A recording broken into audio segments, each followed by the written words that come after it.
ناظرین، آپ دیکھ رہے ہیں ہمارا چینل علم کی بہار اور میں ہوں آپ کا ہوسٹ علی۔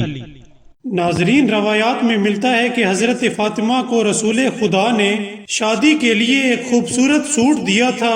شادی کے چند روز بعد ایک سائل آیا اور لباس کا مطالبہ کرنے لگا۔ حضرت فاطمہ نے شادی کا جوڑا اس فقیر کو دے دیا۔ دوسرے دن پیغمبر اکرم گھر تشریف لائے اور آپ کو پرانے لباس میں دیکھا تو فرمانے لگے، اے فاطمہ، پرانا سوٹ کیوں پہنے ہوئے ہو؟ نئے سوٹ کا کیا ہوا؟ حضرت فاطمہ نے جواب دیا کہ بابا جان، ایک سائل آیا تھا، اس نے لباس کا مطالبہ کیا، لہٰذا میں نے نیا جوڑا اسے دے دیا۔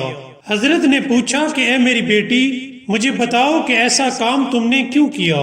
حضرت فاطمہ نے جواب دیا کہ اللہ تعالیٰ قرآن میں فرماتا ہے کہ تم نیکی کی منزل تک نہیں پہنچ سکتے جب تک اپنی محبوب چیز راہ خدا میں خرچ نہ کرو، اور بابا جان آپ ہی نے فرمایا ہے کہ جو اپنے لیے پسند کرو وہی دوسروں کے لیے پسند کرو۔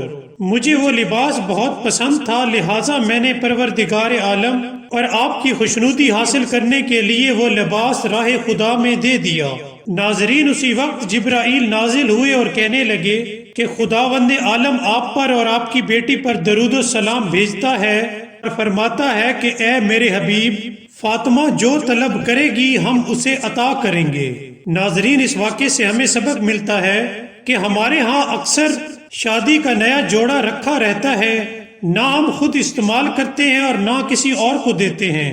اگر شادی کا نیا جوڑا ہمارے استعمال میں نہیں تو ہمیں چاہیے کہ غریب لڑکی جس کی شادی ہو رہی ہے اسے دے دیں۔ جس طرح اچھا جوڑا شادی کے لیے ہمیں پسند ہوتا ہے، یقیناً غریب کو بھی اتنا ہی پسند ہوتا ہے۔ ناظرین، اگر آپ کو ہماری ویڈیو پسند آئی ہو تو سبسکرائب کرنا مت بھولیے گا۔ Thank you.